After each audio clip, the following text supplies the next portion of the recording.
Good afternoon, everybody. Good evening, whatever it is. Brian Neubert here from goldenblack.com, live in Gainbridge Fieldhouse from the media room, as evidenced by the tripods behind me, right there. This is your goldenblack.com rap video following Purdue's 70-66 loss to Texas A&M here at the Indy Classic. I am going to try to make this relatively quick for two reasons. One, I am in the media press conference room. Again, tripods. And I don't know when somebody's going to need this room. Wisconsin and Butler are playing outside, which brings me to point two, why I need to hurry. The threat of copyrighted music coming out of that door behind me that you can't see at any point during this video is very real. Wisconsin and Butler would not vacate the floor to make way for me to record this video, so here I am. And thus, I need to keep this relatively quick. Again, Purdue loses 70-66. Purdue has played a number of elite defensive teams here already this season. The results have been mixed. This is Purdue's third loss already. A reminder to Purdue partisans, I'd imagine that the last few years in November and December, that's not reality. That was really special what Purdue was doing. Now Purdue is back to earth a little bit. I don't say that in a negative sort of connotation. I just mean that when you play really good people, sometimes you're going to struggle.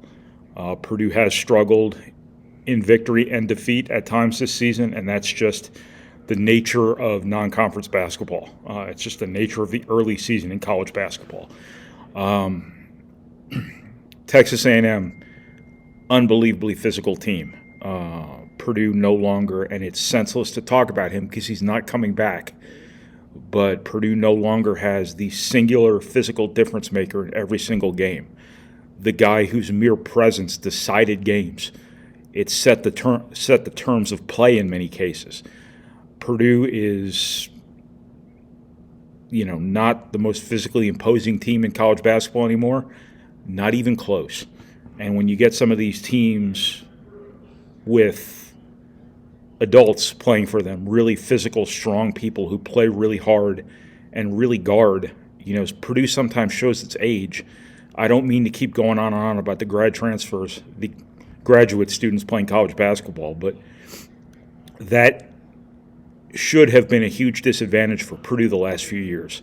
The fact that all these teams are older than everyone else.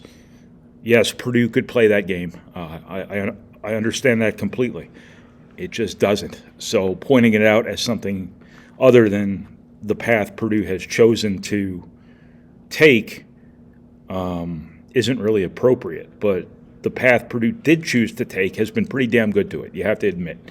But Texas A&M, another team with 4 grad students on its team, that is a defensive-minded, really hard-playing, really physically mature team. Buzz Williams always goes and gets these big dudes who are just going to play their asses off for him. It gave Purdue problems at Virginia Tech and Charleston years back. And it sure gave Purdue problems today. Purdue is not the most physical offensive team in college basketball, not even close. It does have a relatively small backcourt. Don't tell Braden Smith I said that. But between him and Fletcher Lawyer, people are going to want to go at them physically at times. Trey Kaufman-Wren is a really, really nice college player. His physicality does not influence games the way Purdue's 7-footers have in the past. So offensively, things can be really tough sledding for Purdue against teams like this. Purdue's just got to be stronger with the ball. They've got to be more physical. They have to be stronger. I said stronger with the ball already, didn't I? They have to be as sharp as possible in half-court offense against people like this. That was not even close to being the case today. I do think, again, it's stupid to talk about him because he's not coming back. But people look at Ross-Ade as like the 25 and 13 every game, stuff like that, all the fouls he drew. But his physicality and what it meant to produce offense, his screening, the space he occupied, the attention he commanded, just because you had to keep multiple bodies on him, really opened things up. And Purdue has looked at times against some of these teams like it's being suffocated. to a certain extent. Texas A&M was all over Purdue. Fletcher Loyer was not going to get an open three in this game. There was no way. They were attached to him. They did a great job basically erasing Trey Kaufman-Renn for the most part, putting a guy in front of him, putting a guy behind him, and then pressuring the entry guy with their superior height and length. Just a really, really outstanding defensive game by Texas A&M. I think more about it being a positive defensive game for Texas A&M than I do it being a bad offensive game for Purdue. Somewhere in the middle, the truth always lies. But I think Texas A&M was really good at taking Purdue out of most everything it wanted to do.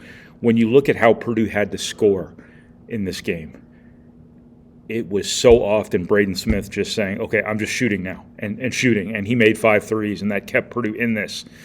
It was Fletcher Loyer being run off the line and making a play. It was Purdue getting in transition. Their fast break points gave them a chance in this game. The opportunities to do that sort of dried up as the game went on, and Purdue went through that stretch there where they missed 7 straight shots. I think all of those came in half-court offense, but at least they got shots off. That's right around the time that A&M opened up their 12-point lead, which essentially, in a game like this, it's hard to score 12 points in 5 minutes, however much time was left on the clock.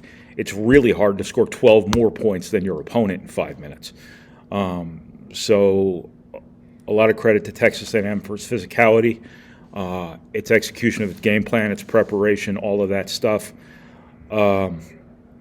Along those lines, if you've been watching these videos for any meaningful amount of time, if you've been reading my stuff at goldenblack.com for any meaningful amount of time, I sincerely hope, and from the bottom of my heart, that you understand that I am not blame the refs guy, that I do not have a horse in this race. I think blaming the refs is the lowest hanging fruit possible when explaining outcomes that your team was not on the right side of. Sometimes it's valid. More often than not, it's not. But how Texas A&M just played the most physical game Purdue's played all year and been called for only 11 fouls and shot 14 more free throws than Purdue, I get it. It's how you play. But Purdue does play through the post. Purdue does drive the basketball. It's not like Purdue's completely deviated from trying to draw fouls. There were at least 2 that happened right in front of me that they did not call. You've got big men sprinting to hedge out on Braden Smith.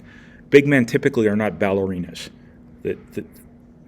When they get moving fast, they're like 18-wheelers. You got to taper down. You can't just stop. They are at times bumping Braden Smith, which normally is called as a foul. Late in the game, Trey Kaufman-Renn had finally found something that was working, slipping that high screen there around the free throw line. Texas A&M, before Kaufman-Renn turned it over on an offensive foul, his defender put 2 arms around him to hold him, to prevent him from slipping that screen. This all happened right in front of me. Those are only 2 examples.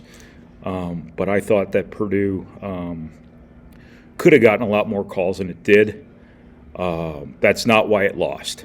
It's why Purdue maybe didn't get as many cheap offensive opportunities as it could have. It's why Texas A&M never even remotely flirted with foul trouble. I don't think. Farrell Payne had 4. But his I don't know when his last one came. He might not have been in foul trouble per se. But I'm just saying that I thought this was a really physical game, and it just seemed like Purdue didn't get a lot of the things that it might have been justified from an officiating standpoint. A&M was really physical. It was all over Purdue. There was a lot of contact that kept Purdue out of being able to run stuff offensively. But Purdue also has to just be better. They have to be more assertive. They have to be quicker. They have to be better in their cuts. They have to be stronger with the ball. They can't just throw the ball away, as they did a number of times. A lot of zigging when someone was supposed to be zagging, it appeared. Braden Smith threw the ball away a few times. Fletcher Loyer once in transition literally handed the ball to Texas A&M. I'm not sure what that was all about, but Purdue was kind of rattled a little bit from an offensive perspective, and it showed. And that's what happened at Penn State, and that's what happened at times at Marquette, and it is kind of a trend here for Purdue. But again, they should get better because of this stuff. How many more of these ultra athletic, ultra physical defensive teams they have left to play? I know I keep saying that Purdue's not going to play many more people like this, and then they play someone just like this. And now you have Auburn coming up next weekend, and that is going to be a handful, shall we say. Very possible Purdue at this time, a week from now, is 8-4, which is, a departure from what you've seen the last couple of years, but not all that abnormal based on what normally occurs in college basketball this time of year, even for the best teams. Purdue is definitely a top 25 caliber team. They're definitely going to be in the Big Ten championship race. It's just when you schedule in this thin air that Purdue schedules in, stuff like this happens. It just does. It just hasn't to Purdue the last couple of years, and that's more a credit to Purdue than it is a reflection of what's supposed to happen during the course of a normal college basketball season. I thought Purdue to score.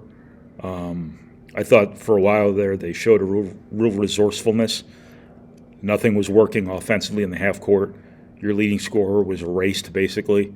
Braden Smith got kicked in the face by accident. You have freshmen out there. You're playing backup bigs who are offensive non-factors. But Purdue found ways to get in transition. Texas A&M is not a really well-refined offensive team, so giving Purdue credit for their turnovers, Purdue maybe gets a little bit of that credit, but I think A&M was also a little bit rough around the edges, just didn't take care of the basketball themselves. But Purdue found ways to get out in transition that really buoyed them to that first half offensively, gave them a chance. And I think that shows some resourcefulness on Purdue's part. I also think I'd be remiss to not mention that Purdue needed to be better defensively. They needed to be better against the initial dribble. Purdue's clearly, that's not going to be a strength for Purdue this season. They're deep enough into the season now to know that first line of defense defensively against the dribble is going to be a concern. But Purdue got scrambling too much, gave up too many open threes, things like that. But I'd be remiss to not mention that Texas A&M is not a good shooting team. But they shot over their head, 9 of 22 from 3. Purdue deserves a little bit of blame for that. Texas A&M deserves for it to be noted that this was outlier shooting on their behalf. Meanwhile, this was outlier shooting on Purdue's behalf. 9 of 26 from 3 is not terrible. And it was really 9 of 21 up until they had to chuck a few times in the last couple of minutes. That's not bad at all. But I think A&M shot over its head to a certain extent. And then the free throw differential is what now? Purdue gets outscored by 8 at the foul line. I get it. Free throw attempts are predicated by how you play and your deficiencies and your strengths and things like that. I've been on the stupid end of this debate for many, many years now. But, Trey Kaufman is a physical player. They do play through the post. Purdue did drive the ball. Braden Smith drove the ball some. Fletcher Lawyer drove the ball a bunch. It just seemed like maybe Purdue shouldn't have shot more free throws than Texas A&M because Purdue couldn't contain them either, and they are so physical at the rim. But I would think that, the disparity should not have been as wide. But I'm starting to sound like a Tennessee or Arkansas fan now, which I'm not, nor am I a fan of anything but the New York Yankees. It jumps off the page. It jumped off the floor right in front of me when you saw how physical things were, and you saw a lot of things called, a lot of things not called.